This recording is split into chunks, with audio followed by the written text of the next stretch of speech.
এটা যে শিল্প সেই ৰাজীৱ শদিয়াৰ মৃত্যুৱে পুনৰ প্ৰমাণ কৰিলে এটা শৈল্পিক মৃত্যু ৰাজীৱ শদিয়াৰ হ'ল। যদিও এয়া আমাৰ কাৰণে অপূৰণীয় ক্ষতি, এগৰাকী অতি শক্তিশালী জাতীয়তাবাদ সম্পন্ন এগৰাকী গণশিল্পী আমাৰ মাজৰ পৰা হেৰাই গ'ল। এইটো জাতীয় জীৱনৰ কাৰণে অপূৰণীয় ক্ষতি, কিন্তু এই মৃত্যুৱে অসমৰ সমাজ জীৱনত জাতীয় জীৱনক বহু কথা কৈ থৈ গ'ল।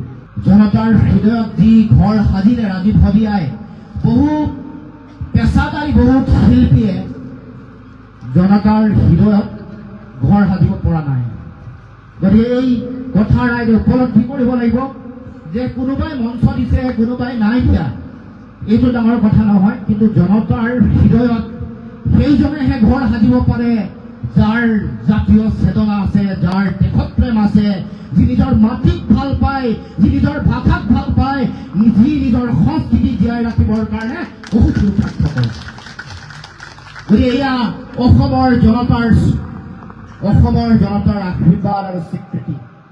এই যে মানুহৰ লগত, মানুহৰ প্ৰাণৰ লগত মিলিব পাৰে, মানুহৰ লগত হৃদয়ৰ লগত সম্পৰ্ক স্থাপন কৰিব পাৰে, এই যে মাটিৰ লগত মিলিব পাৰে, এইটোৱে প্ৰকৃত এটা শিল্পী সত্তাক প্ৰতিনিধিত্ব কৰে। যি শিল্পবোধ এটা জাতিৰ প্ৰয়োজন, যাৰ সংকট হোৱাৰ কথা বহুতে কৈছে, যাৰ সাংস্কৃতিক অৱক্ষয় হোৱাৰ কথা বহু মানুহে ইতিমধ্যে উল্লেখ কৰিছে, তেনেকুৱা এটা সময়ত নিজৰ গানৰ যোগেদি আমাক নতুন বাটৰ সন্ধান দিবৰ কাৰণে চিন্তা চৰ্চা কৰিছিল। আৰু সেইকাৰণে ইমান কম বয়সতে তেওঁৰ গানবোৰে মানুহৰ মাজত এটা জাতীয় চেতনা জগাই তুলিছিল। যেতিয়াই আমাৰ সংকট হৈছে, আমাক অন্যায় কৰিছে বিভিন্ন শক্তিয়ে, অশুভ শক্তিয়ে, তেতিয়াই মানুহৰ পক্ষত, জনতাৰ পক্ষত থিয় দিছিল।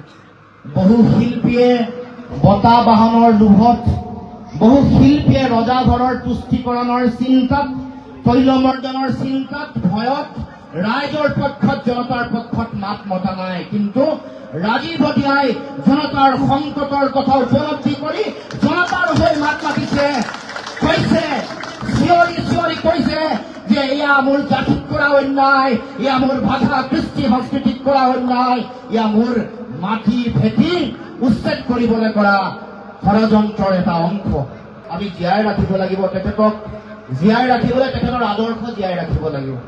তেখেতৰ গানে যিবোৰ কথা কৈছিল, সমন্বয়ৰ কথা, য'ত অসমৰ জাতি জনগোষ্ঠীসমূহৰ বেলেগ বেলেগ হোৱাৰ চিন্তা, পৃথকতাবাদী মানসিকতা নাইকিয়া কৰি সমন্বয়ৰ সমাজ গঢ়িবৰ কাৰণে কৰা যিটো আহ্বান, সেই আহ্বানে পুনৰ আমাৰ গুৰুজনাৰ আদৰ্শ, মহাপুৰুষ শ্ৰীমন্ত শংকৰদেৱৰ আদৰ্শ, স্বৰ্গদেউ চাওলুং চুকাফাৰ আদৰ্শ, মহাৰাজ নৰনাৰায়ণৰ আদৰ্শকে পুনৰাই ৰাইজক সোঁৱৰাই দিবৰ কাৰণে, গানক সোঁৱৰাই দিবৰ কাৰণে তেওঁ প্ৰয়াস কৰিছে যে সমাজ গঢ়িবলৈ সমন্বয়েৰে আমাৰ সকলো জাতি জনগোষ্ঠীক একত্ৰিত কৰিব লাগিব। আমি বৰ অসমৰ ভেটি যদি শক্তিশালী কৰিব লাগে, আমাৰ মাজত একতা লাগিব, আমাৰ মাজত ভাতৃত্ববোধ লাগিব। যি অবিশ্বাসৰ বাতাবৰণ সৃষ্টি হৈছে, এইটো নাইকিয়া কৰিব লাগিব। এইটো আমাৰ সকলোৰে। মোৰ আইৰ মুখৰ ভাষা, মোৰ কৃষ্টি সংস্কৃতি, এইবোৰ যাতে সদায় আমি সুৰক্ষিত কৰি ৰাখিব পাৰোঁ। কোনো শক্তিয়ে, প্ৰভুত্ববাদী আধিপত্যবাদী সংস্কৃতিয়ে যাতে আমাৰ সংস্কৃতিক নাইকিয়া কৰিব নোৱাৰে, নিশকতীয়া কৰিব নোৱাৰে, সেইবোৰ ৰাজীৱ শদিয়াৰ চিন্তা আৰু আদৰ্শত সেইবোৰ আছে, আৰু সেইবোৰ আমি জীয়াই ৰাখিব লাগিব। জাতীয় সংগ্ৰামখন শক্তিশালী হলে ৰাজীৱ শদিয়াৰ প্ৰতি প্ৰকৃত শ্ৰদ্ধা অসমৰ ৰাইজে দিয়া হব, অসমৰ ৰাইজে সন্মান জনোৱা হব। যদি মোৰ অধিকাৰ যদি সুৰক্ষিত কৰিব পাৰো, মোৰ মাটিৰ, মোৰ উপৰি পুৰুষে দি থৈ যোৱা মাটি ভেটিত মোৰ ৰাজনৈতিক অধিকাৰ যদি আমি সুৰক্ষিত কৰিব পাৰো, সেই সংগ্ৰাম যদি শক্তিশালী ৰূপত আগবঢ়াই লৈ যাব পাৰো, তেতিয়াহে আমি ৰাজীৱ শদিয়াক প্ৰকৃত শ্ৰদ্ধা দিয়া হব।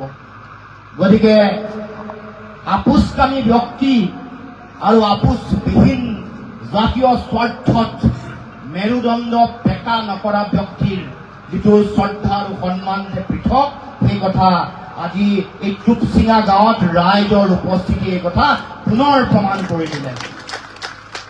চুচৰি তৈলমৰ্দন কৰি নিজৰ স্বাৰ্থত, জাতীয় স্বাৰ্থ জলাঞ্জলি দিয়া মানুহতকৈ বহু সংকটত থাকি জাতিৰ হকে মাত মাতি স্বাভিমানেৰে জীয়াই থকা মানুহৰ মূল্য যে জনতাৰ ওচৰত বেছি, এই কথা প্ৰমাণ হৈ গ'ল, এই কথা পুনৰ প্ৰমাণ হৈ গ'ল।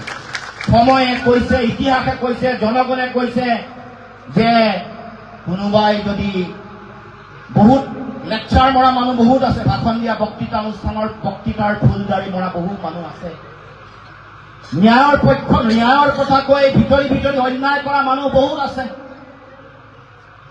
জাতীয় চেতনা আৰু স্বাভিমান ধৰি ৰাখিছো বুলি কৈ নিজে প্ৰফেচনেলি কিন্তু টকা পইচাৰ কাৰণে কন্দা মানুহ বহুত আছে। কিন্তু যি প্ৰকৃত জাতীয় স্বাভিমান, জাতীয় চেতনা, জাতীয়তাবাদ যাৰ হৃদয়ত আছে, যি কেতিয়াও কাৰো ওচৰত আঁঠু নেকাৰে, যি নিজৰ মেৰুদণ্ড পুনাই শিৰ উচ্চ কৰি বেলেগৰ আগত কথা কয় আৰু জাতীয়তাবাদৰ কাৰণে, নিজৰ অধিকাৰৰ কাৰণে, নিজৰ অধিকাৰ আজৰি আনিবৰ কাৰণে যিসকলে ত্যাগ কৰে, তেওঁলোকৰ মূল্য আছে, তেওঁলোকক অসমৰ জনগণে মূল্য দিয়ে। তাৰ উদাহৰণ ৰাজীৱ সদীয়।